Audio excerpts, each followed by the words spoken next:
Hi guys what's up, कैसे हो आप सब लोग। मेरा नाम एल सिंह है और आप देख रहे हैं अपना यूट्यूब चैनल नेशन फर्स्ट। तो भाई लोगों, आज 3 तारीख है। ठीक है, 3 अप्रैल संडे का दिन है। और आज पाकिस्तान में कुछ चेंज होने वाला है। आज नो कॉन्फिडेंस की वोटिंग होने वाली है। तो मिस्टर एब्सोल्युटली नॉट का आज 99% चांस है कि ये हार जाएगा। ठीक है, वोटिंग में। तो इसने जो भी बोला, झूठ बोला, क्या बोला, ठीक है। अब ये जो गेम प्ले कर रहा है, जो मैं बोल रहा हूँ कि इसने ये लेटर को गलत यूज़ किया है, तो उसके रिगार्डिंग ही ये मैं आज वीडियो करने लगा हूँ, रिएक्शन। ठीक है, उससे पहले मैं आपको एक बात बता देता हूँ कि आज 2 बजे भाई लोगों, मेरी रिक्वेस्ट है आप सब लोगों से, मैं लाइव आ रहा हूँ। ठीक है, 2 बजे लाइव आऊँगा मैं। और घंटे के लिए लाइव होगा ये, घंटे 1.5 घंटे के लिए, ज़्यादा लाइव नहीं आऊँगा। तो थोड़ी सी बात करेंगे हम पाकिस्तान की। अगर किसी भी टॉपिक पे कर लेंगे, ओपन टॉपिक होगा, कोई भी बंदा कुछ भी बात कर सकता है। ठीक है, हम आपस में ये कन्वर्सेशन ही करेंगे, कोई इंटरव्यू वगैरह नहीं होगी, कुछ नहीं होगा। बस कन्फर्म एक जनरल सी हमारी टॉक होगी। आप मेरे साथ जुड़ सकेंगे। जैसे मैं लाइव आता हूँ, आप गूगल मीट पे थ्रू मैं आपको लिंक दे दूँगा, उसके थ्रू आप मेरे इस लाइव स्ट्रीमिंग के साथ जुड़ सकते हो और लाइव हो सकते हो उस पर। तो मेरी आप सबसे रिक्वेस्ट है, प्लीज़ 2 बजे आप सब ने मेरे साथ जुड़ना है। आज हम कन्वर्सेशन करेंगे पाकिस्तान के ऊपर। जो भी आप करना चाहते हो वो वही कन्वर्सेशन कर लेंगे। तो भाई जो मैं वीडियो लेके आया हूँ, इस वीडियो का टाइटल है reality behind secret American letter to Imran Khan. ठीक है, नो कॉन्फिडेंस मोशन जो आज इसका है। ये हैं एक बड़े, मेरे को ठीक लगते हैं ये। ठीक है, तो इनकी नॉलेज बहुत है। ये हैं सैयद मुजम्मिल ऑफिशियल से मैंने वीडियो ली है। सैयद साहब हैं, बहुत अच्छा एनालाइज करते हैं। एक यानी कि कहने का मतलब एक अच्छे तरीके से आपको समझाएंगे, क्योंकि हर एक बंदे का तरीका अलग अलग होता है। तो मैं आज ये बताएंगे कि इस जो लेटर है, इसके पीछे क्या राज है, क्यों आई, कैसे आई। ठीक है, पहले वीडियो देखते हैं। वीडियो के एंड में थोड़ा सा अपना व्यू करेंगे, मैं अपना व्यू दूंगा। तो लेट्स स्टार्ट द वीडियो। कि अभी हमें 8 मार्च को या उससे पहले 7 मार्च को हमें अमेरिका ने एक बाहर से मुल्क ने, मैं नाम मतलब मेरा कि किसी और बाहर से मुल्क से अमेरिका हमें बोल भी मैसेज दिया आपने। आती है। The Prime Minister of Pakistan accused the U.S. of working with the opposition to remove him from power. He just said that today. What's the White House reaction? There is absolutely no truth to that allegation. तो 7 मार्च की तारीख और असद मजीद ख़ान जो कि पाकिस्तान के ambassador थे, उनकी एक मीटिंग होती है थर्ड सेक्रेटरी के साथ आई गेस, और किसी लोअर लेवल के वाइट हाउस रिप्रेजेंटेटिव के साथ अमेरिका के अंदर, जिसमें वो ये सवाल पूछते हैं कि अगर पाकिस्तान में इमरान खान के ख़िलाफ़ वोट ऑफ नो कॉन्फिडेंस कामयाब होता है तो यूएस क्या सोच रहा है इस पर। उनको जवाब मिलता है कि हमें कोई इंटरेस्ट नहीं है इस बंदे से इंगेज करने में, और अगर इसकी गवर्नमेंट चली जाती है तो बेहतर होगा। जो कि पूरी दुनिया अपने कंसर्न शो करती है, जिस तरह हम करते हैं कि हिंदुस्तान में बीजेपी की हुकूमत आ गई है तो हमारा क्या स्टांस होगा। खान साहब ने तो कहा था कि अगर मोदी वहाँ पर आ गया तो बेहतर है, क्योंकि अगर वहाँ पर कांग्रेस की हुकूमत आएगी तो उस पर प्रेशर बहुत होता है एंटी पाकिस्तान पॉलिटिक्स करने का, इसीलिए बीजेपी बेहतर है, ये कहा था। और इसी तरह पूरी दुनिया की हुकूमतों को ये बताया जाता है कि जो वो पॉलिसीज़ परसू कर रही हैं वो हमारे इंटरेस्ट में है या नहीं है, जो कि आम सी डिप्लोमेटिक प्रैक्टिस है। फॉर एग्ज़ाम्पल, अभी कल परसों की बात है कि अमेरिका ने बाकायदा एलानिया तौर पे हिंदुस्तान को धमकी दी है कि रूस आपको कभी मदद नहीं करने आएगा, इसलिए उनसे तेल और गैस के जो आप मुआहदे करने जा रहे हैं रूबल के अंदर, उनकी करेंसी के अंदर, वो मत कीजिए। हम आपको वार्न कर रहे हैं, कुछ भी कॉन्सिक्वेंसेस उसके हो सकते हैं। हिंदुस्तान जैसे मजबूत मुल्क को उन्होंने ओपनली ये कहा है, और उन्होंने कहा है कि लद्दाख में आपको कल को रूस बचाने नहीं आएगा। तो इतना आम है ये इंटरनेशनली अपनी लाइकिंग और डिसलाइकिंग को क्लैरिफाई करना। तो उस मीटिंग के मिनट्स तैयार किए गए, और वो मरासला, ख़त नहीं मरासला, क्योंकि जो डिप्लोमेटिक लैंग्वेज होती है उसमें इसको मरासला कहते हैं। वो मरासला पेरेंट कंट्री पाकिस्तान को भिजवाया गया। 8 तारीख को खान साहब को मालूम हो गया कि वहाँ मीटिंग में ये बात हुई है कि मैं फेवरेबल पर्सन नहीं हूँ उनकी नज़र में। 8 तारीख से लेकर 27 तारीख तक पाकिस्तान की सालमियत को कोई ख़तरा नहीं था। 8 से 27 तक पाकिस्तान की नेशनल सिक्योरिटी काउंसिल की मीटिंग नहीं बुलाई गई। 8 से 27 तक पाकिस्तान में बैरूनी मुदाखलत की कोशिश नहीं की जा रही थी। 8 से 27 तक मुल्क की मिलिट्री क़यादत को भी नहीं बताया गया कि वहाँ पर ये सब हो रहा है। 8 से 27 तक वो इंटेलिजेंस एजेंसीज़ जिनको हिंदुस्तान से कबूतर आने का भी इल्म होता है और वो उस पर भी प्रेस कॉन्फ्रेंस कर देती हैं, उन्होंने इस सारी बात पे कोई गुफ्तगू नहीं की क्योंकि ये नॉर्मल प्रैक्टिस है।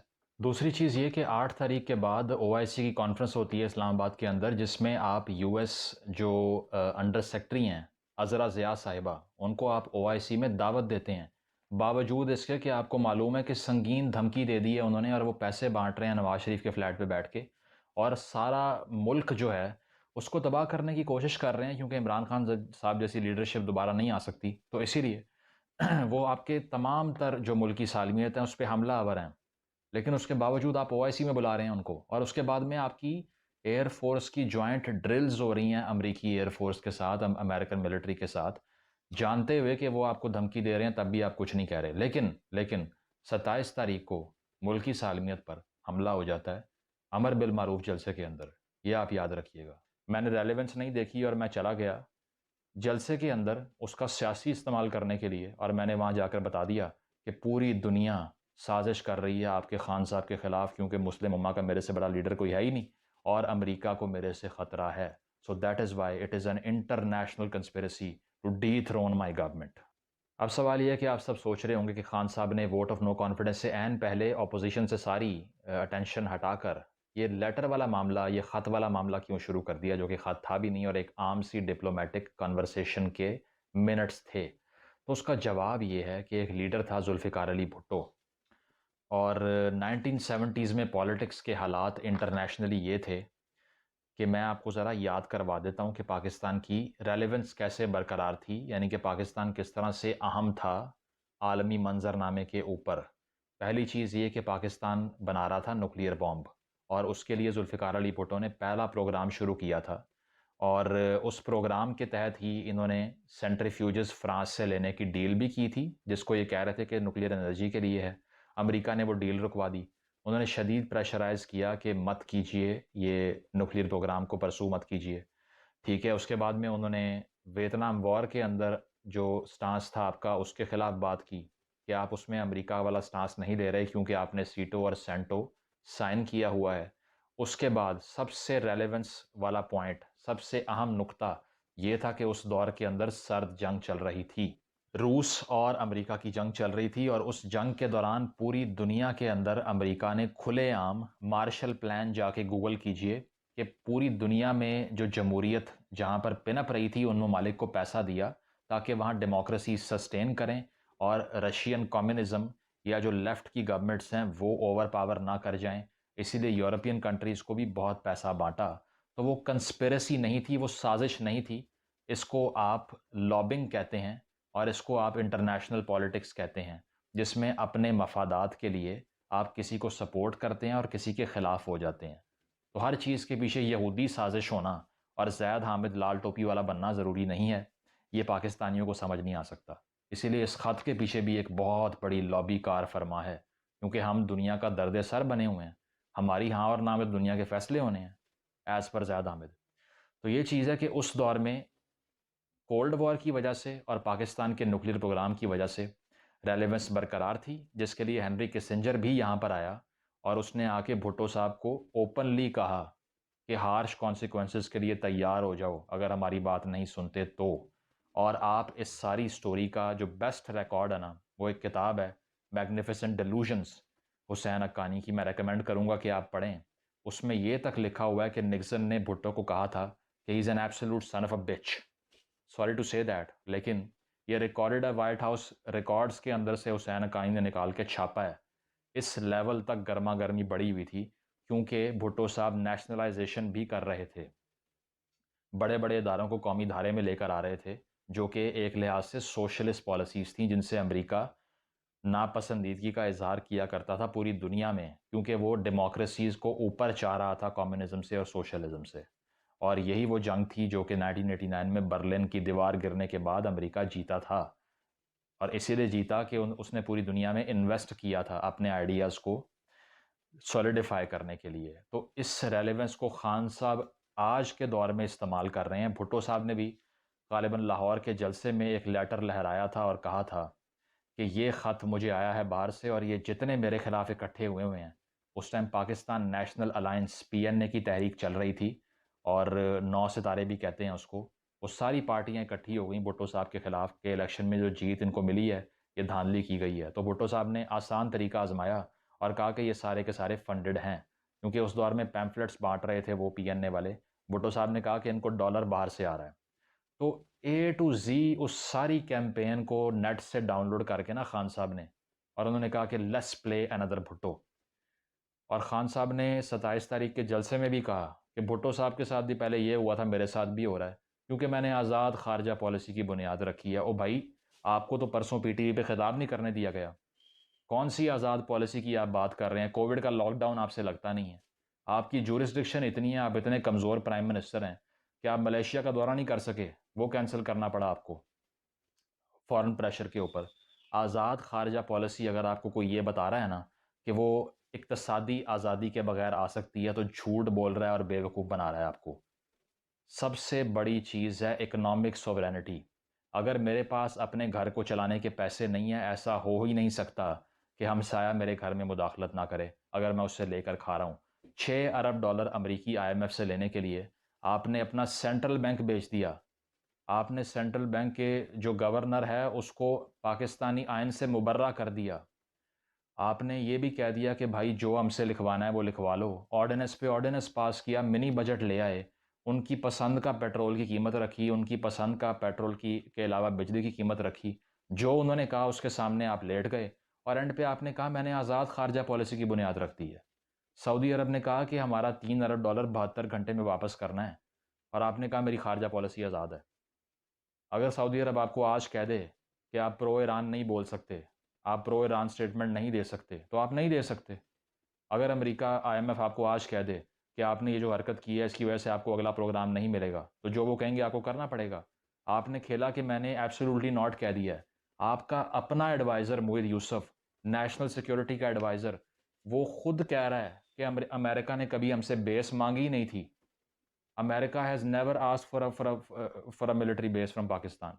उन्होंने कहा ही नहीं था हमें बेस चाहिए।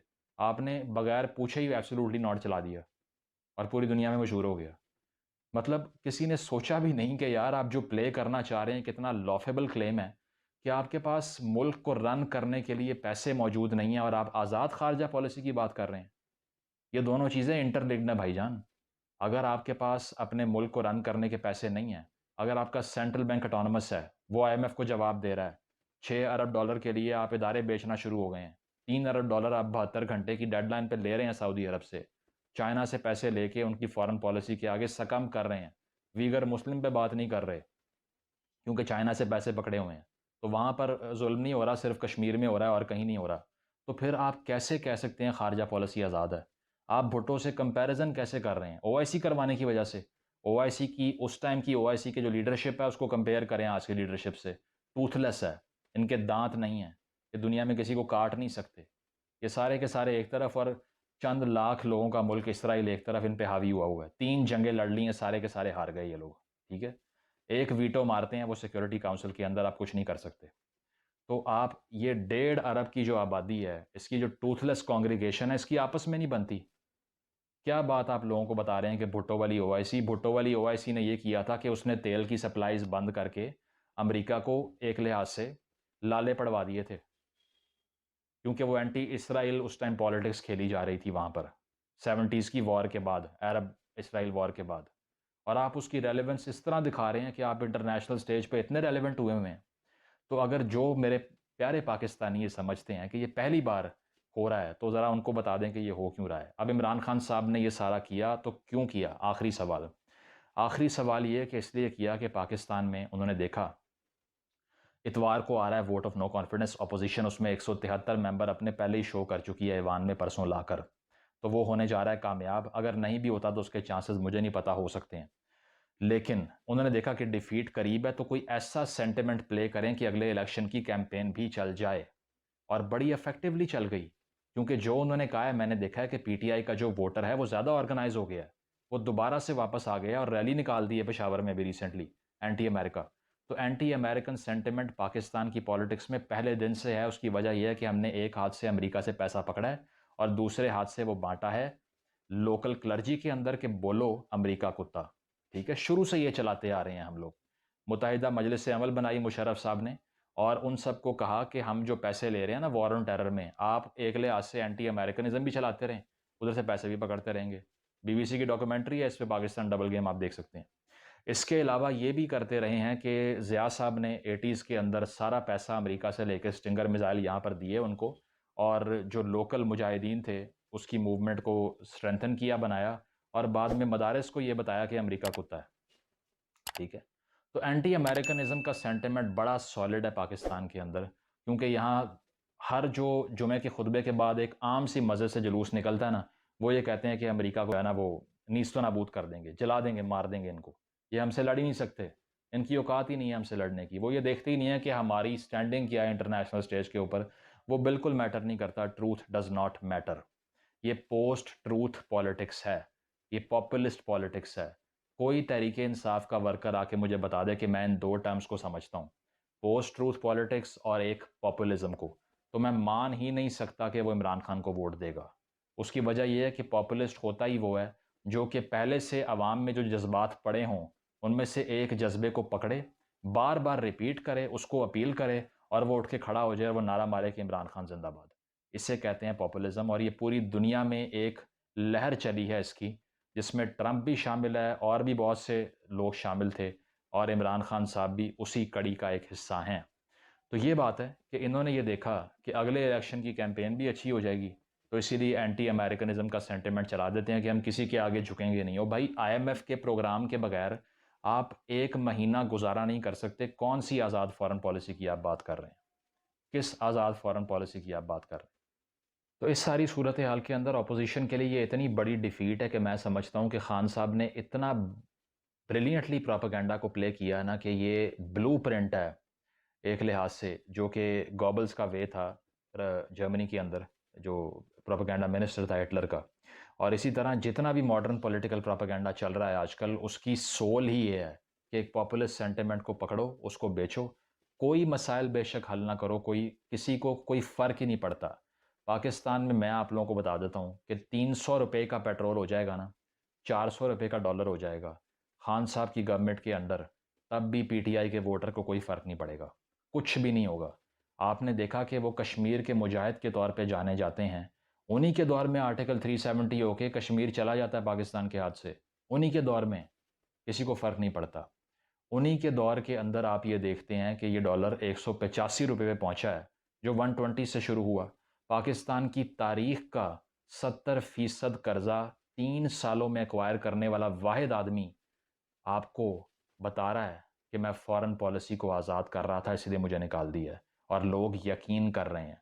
बिकॉज नील पोस्टमैन कहता है it is not what you give, it is what you give of on a television screen. जब आप टीवी पर आकर बोलते हैं तो जो आपके जेस्चर्स होते हैं, जो बोलने का अंदाज होता है और जो कैरिज्मा होता है, ये एक कल्ट बनाता है आम पॉलिटिकल वोटर के लिए, और वो लीडर से अग्री नहीं करता, वो उसको पसंद करने लगता है। तो वो ये कहता है कि जब आप अपनी लीडरशिप की मोहब्बत में मुब्तला हो जाते हैं तो उसके बाद होप ख़त्म हो जाती है। तो what he gives off is a blueprint of a great man, कि मैं बहुत बड़ा आदमी हूँ तारीख का, और मैं पूरी दुनिया के सामने खड़ा हो गया हूँ। और आम तौर पे जितने लोकली सारे लोग हैं, जो करप्ट हैं, सारे जो माफियाज हैं, जो सारे चोर हैं, वो सब एक तरफ हैं, और एक मुजाहिद खड़ा हुआ है उनके सामने, उनका रास्ता रोक कर। एक मसीहा खड़ा हुआ है, एक सुपरमैन खड़ा हुआ है, उसका नाम है इमरान खान। अगर ये नहीं होगा तो मुल्क की तकदीर तबाह हो जाएगी, पाकिस्तान नहीं चल पाएगा। यार, पाकिस्तान की तारीख का सबसे पॉपुलर लीडर, जिसने आकर वो कॉन्स्टिट्यूशन फ्रेम करके दिया आपको, जिसके बगैर आपके पास कोई नॉर्थ स्टार ही नहीं था, जिसने आके आपको वो काम करके दिए जो पाकिस्तान की एक एवरेज इंटेलेक्ट का बंदा एनविजन ही नहीं कर सकता, उसको लटका दिया। और 8 लोगों ने जनाजा पढ़ा, पूरे मुल्क में हाई अलर्ट थी फौज, और कोई बाहर आके बोला नहीं उसके लिए। लटका के रात के अंधेरे में दफना दिया उसको, कोई बाहर नहीं आया। तो आपको क्या लगता है कि इमरान खान साहब इस तमाम तर मसले का, जो कि पाकिस्तान को 70 साल से दरपेश है, उसका हल है? यहाँ हल निकालने वाले हज़ारों आए, किसी को जलसे में गोलियां मारी, किसी को चौराहों पे लटकाया, किसी को जेलों में फांसियां दी, कुछ नहीं बदला, चलता गया ये मुल्क इस तरह ही। आपको अगर लगता है कि एक आदमी तमाम प्रॉब्लम्स का हल है, तो आप पॉपुलिज्म के सिंड्रोम का शिकार हुए हुए हैं। आपने पॉपुलिज्म की डेफिनेशन को गूगल नहीं किया, इसीलिए आप पीटीआई के वोटर हैं। और मैं आपको नहीं कहता पीटीआई के लिए वोट करना बुरी बात है। मेरी इस सारी कन्वर्सेशन का आप लोगों ने हल और इसका जवाब ये निकालना है कि मैं नवाज शरीफ को सपोर्ट कर रहा हूँ। हालांकि वो सारे के सारे लोग, मुझे लगता ही नहीं है कि 1% भी डिफरेंट है इमरान खान से, क्योंकि ये सारी खिचड़ी जो है ना, ये सिर्फ इस चीज़ की है कि इस्टेब्लिशमेंट की नौकरी किसने करनी है अगली बार, अगला क्लाइंट कौन होगा, सिर्फ वो बात है। अब उसके लिए पावर पॉलिटिक्स हो रही है। पंजाब के सबसे बड़े डाकू को, जिसको आप कहते होते थे परवेज़ इलाही को, उसको टिकट दे के आपने वज़ीर आला की, उसे साबित कर दिया कि हम इसको भी वज़ीर आला बनाने के लिए तैयार हैं। उसके बावजूद आप क्लेम करते हैं कि we are different than Nawaz Sharif and Zardari. No you are not.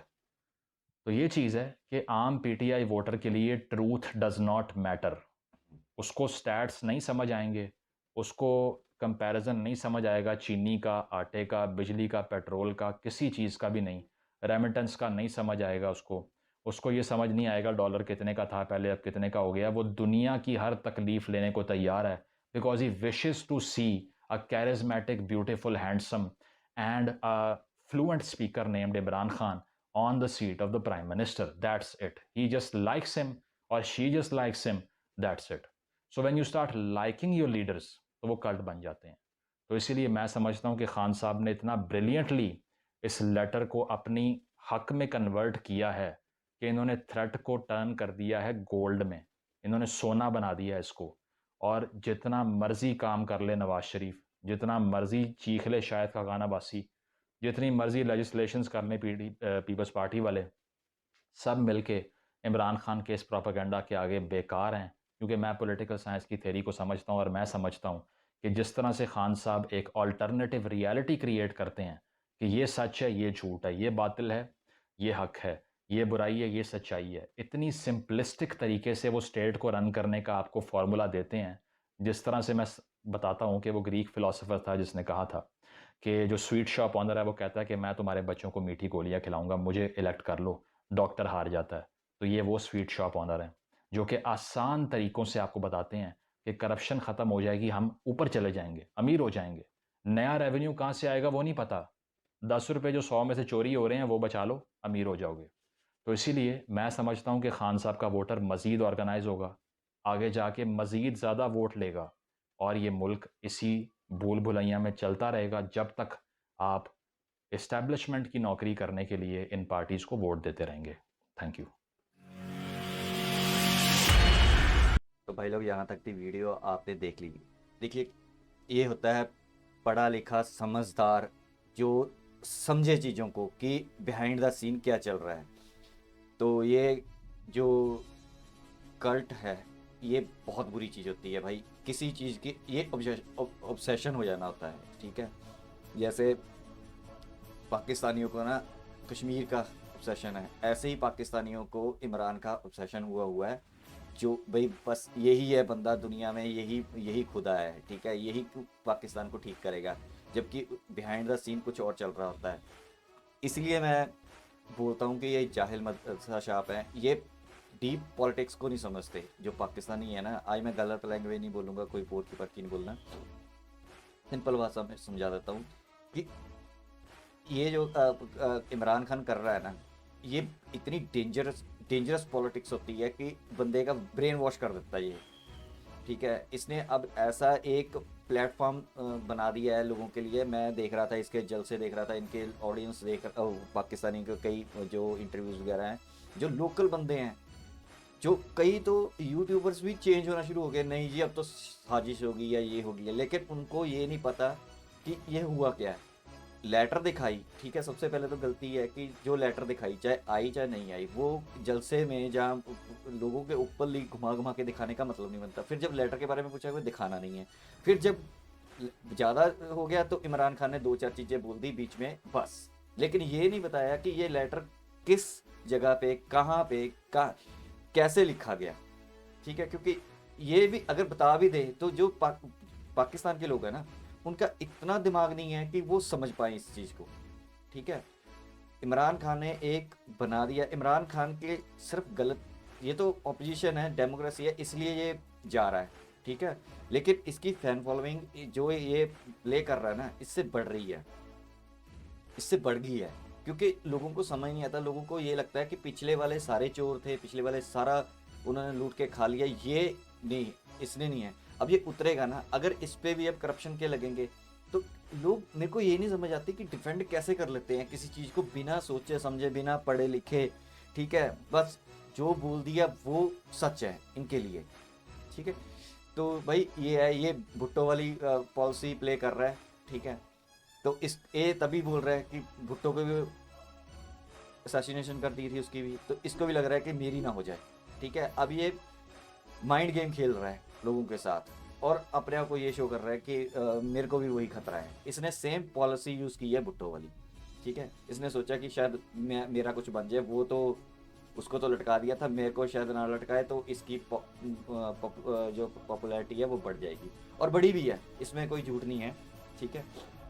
जो इसके पहले चाहने वाले थे वो और पत्थर की तरह हो गए हैं, पत्थर की तरह सख्त हो गए हैं इसके लिए, और जो थोड़े बहुत दूसरे थे इसको थोड़ा सा सॉफ्ट थे, इसको नहीं थोड़ा सा कम पसंद करते थे, वो ईंट बन गए हैं, ठीक है। तो इसने ये बहुत अच्छा प्ले किया है। तो चलो भाई, ये आपको मैंने दिखाना था, आपने समझ गए हो, एक बंदे ने आपको बड़े आसान भाषा में बड़ी डीपली बातें होती हैं, ये समझने वाली बात होती है। अगर जो बंदा समझता है ना, उसको समझ आ जाती है कि हाँ यार ये पॉलिटिक्स में करके रहे, क्या कर क्या रहा बंदा, ठीक है।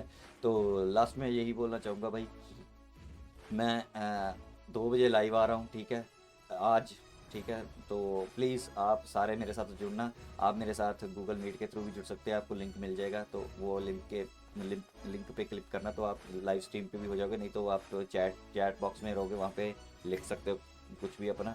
लेकिन अगर आप आ जाओगे तो सारे हम लाइव हो जाएंगे, सारे हम स्ट्रीमिंग पे आ जाएंगे यूट्यूब की, तो गूगल मीट पे जरूर जुड़ना, ठीक है। तो भाई लोगों, मैं आपके लिए ऐसी वीडियोस लाता रहूँगा जो, हाँ मैं गलत भी बोलता हूँ, पाकिस्तान को रोस्ट भी करता हूँ, लेकिन वहाँ पे बोलता हूँ जहाँ पे बंदा सामने वाला जैसा मुंह वैसे चपेट। देखो ये बंदा मेरे को बहुत अच्छा लगता है, मैंने आपको बताया हुआ कि मैं पाकिस्तान के 4-5 बंदों को ही फॉलो करता हूँ, ठीक है, जो समझदार हैं। चाहे इंडिया को भी क्रिटिसाइज करते हैं, लेकिन एक वे में करते हैं, उसका रीज़न देते हैं कि हम क्रिटिसाइज कर क्यों रहे हैं, उसका वैलिड रीज़न होता है। तो क्योंकि वहाँ पे जो 99% है ना वाम, वो जाहिल और मदरसा शाप है, उसको कुछ नहीं समझ आती, ठीक है। वो बहुत फालतू की चीज़ें बोलते हैं, लेकिन 1% फिर भी है, क्योंकि दुनिया में ऐसा नहीं हो सकता कि एक कंट्री के अंदर सारे के सारे पागल लोग रहते हैं, ठीक है। हाँ, मेजॉरिटी पागलों की हो सकती है, ठीक है। तो उन 1% में से ये बंदा भी आता है मेरी लिस्ट में, ठीक है। बाकी सबकी अपनी अपनी सोच होती है, आपने इसकी बातें बंदे की सुनी है, मुझे अपने सही साहब की, बहुत एक टू द पॉइंट बात करते हैं, और वीडियो लेट बनाते हैं, लेकिन टू द पॉइंट होती है इनकी बात, इनकी बातों से लेता हूँ। जैसे मैं कहता हूँ ना, मेरा गैस सही हो जाता है, तो ऐसे ऐसे बंदे मैं देखता हूँ जो बढ़िया बात करें, ठीक है। तो भाई ऐसी वीडियो मैं आपके लिए लाता रहूँगा, ठीक है। थोड़ी सी खट्टी होंगी, कोई मीठी होंगी, कोई सीरियस होंगी, कोई रोस्ट करने वाली होंगी। तो प्लीज़ आप इस भाई को सपोर्ट कीजिए, ठीक है, अपने चैनल को सपोर्ट कीजिए। आपका चैनल है नेशन फर्स्ट है, ये मीडिया वॉरफेयर है, पाकिस्तान के खिलाफ है, चाइना के खिलाफ, दुनिया के खिलाफ ही होती है मीडिया, आगे मीडिया वॉरफेयर ही है। फर्स्ट जो होता है मीडिया वॉरफेयर होती है, बाद में ही सरहदों पे लड़ा जाता है, ठीक है, आज के ज़माने में। अब ये बात नहीं है पहले सरहदों पे लड़ो, ठीक है, आज पहले हमें यहाँ पे लड़ना पड़ता है। तो मेरी आपसे सबसे रिक्वेस्ट है, प्लीज़ अगर आप मेरी ये वीडियो पसंद आ रही हैं, अगर आपको मेरा अच्छा लग रहा है, तो मेरे साथ सब्सक्राइब करो, ठीक है। सोल्जर बन जाओ इस मीडिया वॉरफेयर में, आप सबसे रिक्वेस्ट है, स्ट्रेंथ बनो एक। जब आप एक मुट्ठी बन जाएंगे ना हम, तो हमारी ताकत और बढ़ती जाएगी, ठीक है। हम देश के लिए कुछ अच्छा करके जाएंगे, हमें अफसोस नहीं होगा कि हमने एक अच्छे बंदे का साथ दिया, हमने एक कंट्री के लिए अच्छा हाथ साथ मिलाया, ठीक है। तो लास्ट में यही रिक्वेस्ट है, लाइक कीजिए, सब्सक्राइब कीजिए, शेयर कीजिए। 2 बजे ज़रूर मत भूलना, ठीक है। 2 बजे लाइव आ रहा हूँ, तो मिलेंगे 2 बजे, तब तक के लिए जय हिंद।